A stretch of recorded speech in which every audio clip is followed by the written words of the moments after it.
Buenas tardes, mi grupo de trabajo Daniel Felipe Ruiz y la persona que les habla Jair Salazar. Hoy les vamos a presentar el tema de la inexactitud en la contabilidad. Bueno, para empezar, quiero contarles algo básico pero importante.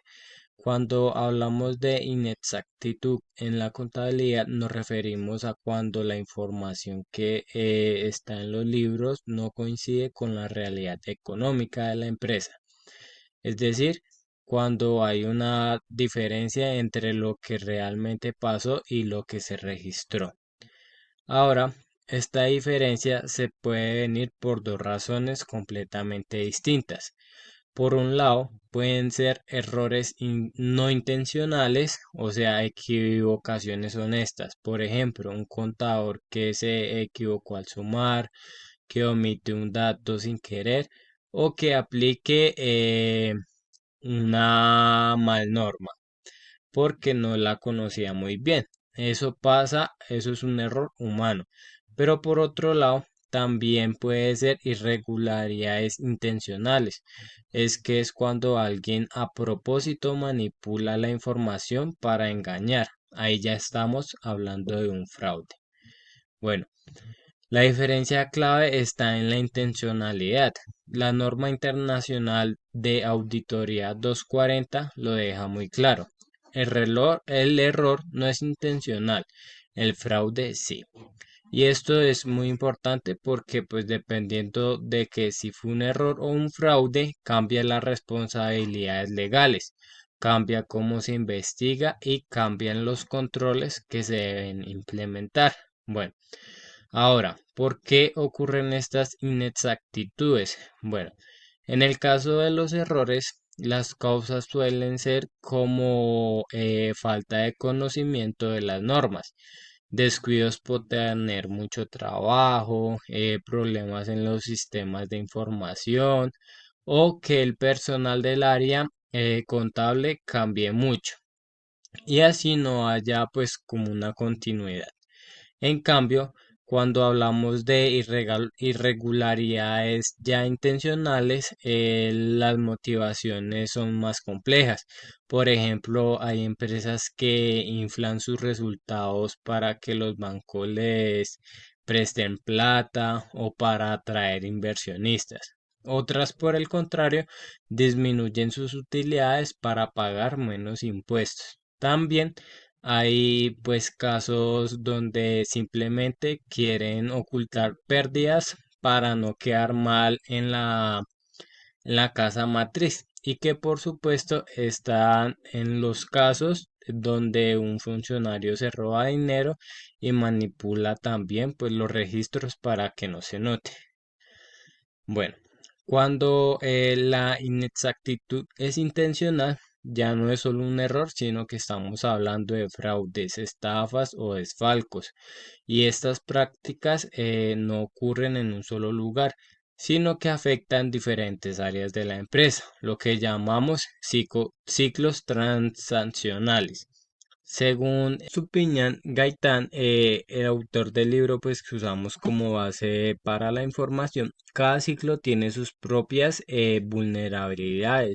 Por ejemplo, en el ciclo de ingreso podemos encontrar cosas como ventas que nunca existieron, ingresos que se registraron antes de tiempo o devoluciones que no se contabilizan para que pues las ventas se vean más altas.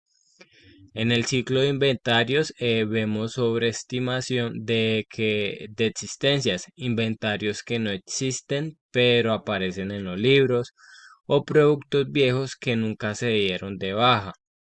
En el ciclo de activos fijos encontramos activos que no existen, gastos que se disfrazan como si fueran activos para no afectar los resultados o depreciación que no corresponden. En el ciclo de paseo, las prácticas más comunes son ocultar deudas para que la empresa parezca sana financieramente o no registrar provisiones que realmente deberían estar. Y en el ciclo de gastos vemos cosas como gastos que se pasan para el otro año, gastos personales de los dueños que se registran como si fuera de la empresa o simplemente gastos que no se registran para que la utilidad sea mayor. Bueno, un punto interesante es que la manipulación puede ir en dos direcciones. A veces la empresa quiere verse más fuerte de lo que son, lo cual inflan activos, disminuyen deudas, aumentan ventas. Otras veces quieren verse más débiles y así aumentan gastos, disminuyen pues los ingresos y así todo depende del objetivo. Si quieren pedir un préstamo se muestran más fuertes y si quieren pagar menos impuestos se muestran débiles. Ambas igualmente son de grave. Gracias, compañero. Continuando con el tema, ahora quiero profundizar un poco más en los diferentes tipos de irregularidades que se pueden presentar y específicamente en cómo se manifiestan las estafas, los desfalcos y los fraudes en cada ciclo. Primero tenemos que hacer una diferencia rápida. Una estafa es cuando alguien engaña a otra persona para que le entregue dinero o bienes. Un desfalco es cuando un empleado que tiene acceso legítimo a los fondos de la empresa se apropia indebidamente. Y el fraude es un término más amplio porque este abarca cualquier tipo de engaño con beneficio económico. Ya dicho esto, veamos cómo se ven en la práctica. En el ciclo de ingresos, una estafa típica es falsificar facturas o crear clientes que no existen. Así la empresa vende a un cliente y alguien se queda con esa plata. Un desfalco común es desviar los cobros de clientes reales a cuentas personales. Y un fraude muy conocido es el de las ventas ficticias, donde se registran ventas que nunca ocurrieron para que el vendedor cumpla su meta y así reciba su bonificación. Continuamos con el ciclo del efectivo. Este es probablemente el ciclo más vulnerable porque hay una práctica llamada kitting. ¿Qué es esto? Esto consiste en aprovechar el tiempo que tarda un cheque en ser compensado para mover el dinero entre cuentas, lo que hace que parezca que hay más plata de lo que realmente hay. También están los cheques que son falsificados, están las transferencias no autorizadas y la clásica de ocultar faltantes con conciliaciones bancarias alteradas. El desfalco más sencillo en este ciclo es simplemente agarrar efectivo antes de que registre en el sistema. Continuamos con el ciclo de compras. En este encontramos cosas como proveedores que no existen, contratos falsos o sobrefacturación. ¿Qué es la sobrefacturación? Es cuando un proveedor cobra de más y hay un empleado cómplice, el cual aprueba este pago con tal de recibir una bonificación. También hay una estafa típica aquí, que es crear una empresa fantasma que facture servicios que nunca se prestaron. Para el ciclo de nómina aparecen irregularidades que son muy comunes. Aparecen empleados que nunca han existido o empleados que ya renunciaron, pero estos siguen apareciendo en la nómina. También hay alteraciones en las horas trabajadas, comisiones o bonificaciones. Y en casos más sofisticados se apropian de devoluciones de seguridad social que la empresa debería recibir, pero que terminan en cuentas personales. Este ciclo es especialmente vulnerable porque los pagos son recurrentes y muchas veces los controles no son tan estrictos. Y ya por último tenemos el ciclo de inventarios, que en este vemos desde sustracción de mercancías hasta la manipulación de los registros para ocultar los faltantes. El desfalco típico aquí es que salga producto sin que se registre y luego se intente tapar el faltante con ajustes contables o con inventarios que no existen. Ahora vamos a hacer una pregunta clave. ¿Cómo nos damos cuenta de que algo está pasando?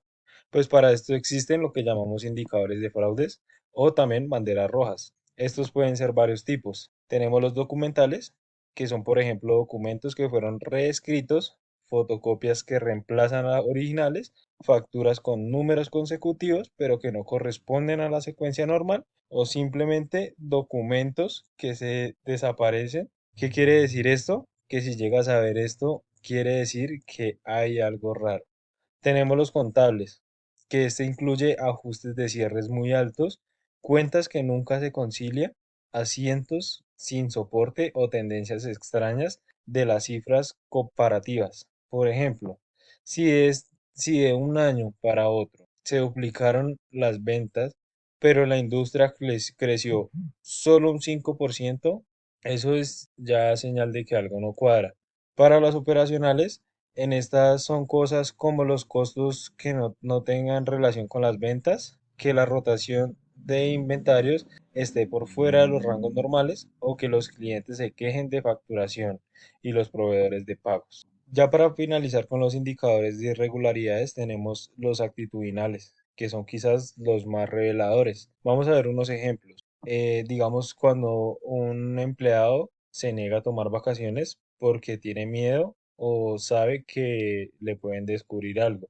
También cuando hay empleados que tienen cambios constantes de personal en áreas clave o cuando se ponen a la defensiva cada vez que llega una auditoría. En este caso, lo más evidente de todo es cuando un empleado tiene un estilo de vida que claramente no corresponde a su salario.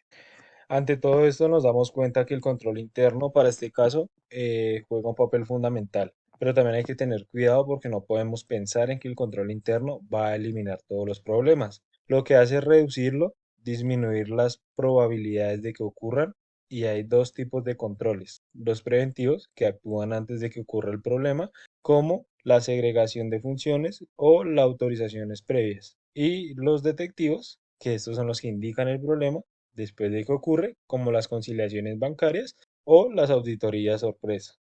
Los componentes del control interno más importantes para este tema son el ambiente de control, que es básicamente la cultura ética de la empresa y el ejemplo que dan los jefes. Sigue la evaluación de riesgo, que esta es identificar dónde están las mayores vulnerabilidades. Después seguimos con las actividades de control, que son los procedimientos específicos, y después tenemos la información y comunicación, que en estas incluyen cosas como las líneas éticas para denunciar y el monitoreo en la supervisión continua. Hay que tener algo en cuenta y hay que ser realistas. El control interno también tiene limitaciones y vamos a ver las más peligrosas. Tenemos la conclusión, que es cuando dos personas se ponen de acuerdo para burlar los controles. También está el abuso de la autoridad. Este es cuando la alta dirección se salta los controles que le exige a los demás, y por supuesto el tema de costo-beneficio. No todos los controles valen la pena porque a veces salen más caros que el riesgo que previene. También hay que tener en cuenta que al final del día el mejor control no es un procedimiento, sino la cultura organizacional. Si en una empresa hay transparencia, integridad y la gente siente que puede hablar sin miedo, las probabilidades de que ocurra fraude se reducen muchísimo. Como dice Estupiñán Gaitán, la prevención del fraude empieza por el ejemplo de los líderes. Ya para cerrar, quiero dejar algunas conclusiones que me parecen claves. La diferencia fundamental entre el error y fraude está en la intencionalidad. El error es una equivocación honesta, mientras que el fraude es un acto deliberado de engaño. Esto determina cómo se investiga y qué responsabilidades hay. También cada ciclo transaccional tiene sus propias vulnerabilidades. Por eso los controles no pueden ser genéricos y tienen que estar adaptados a las características específicas de ingresos, inventarios, compras, nómina y efectivo. También hay que tener en cuenta que el control interno es una herramienta fundamental, pero no es infalible. Su función es reducir riesgos, no eliminarlos por completo. La colusión y el abuso de autoridad son sus principales limitaciones. Para este caso, la mejor forma de prevenir la inexactitud contable intencional es la cultura organizacional. Una empresa con líderes íntegros, transparencia y canales de denuncia confiables tiene mucho menos probabilidad de sufrir fraudes. También los indicadores de fraude o banderas rojas son herramientas claves para la detención temprana, saber identificar los documentos alterados, comportamientos sospechosos o cifras que no cuadran y que pueden evitar pérdidas importantes. Y bueno, con esto hemos terminado nuestra exposición. Hablamos de qué es la inexactitud contable, vimos ejemplos por ciclos, hablamos de estafas, desfalcos y fraudes, y también del papel del control interno. Muchas gracias.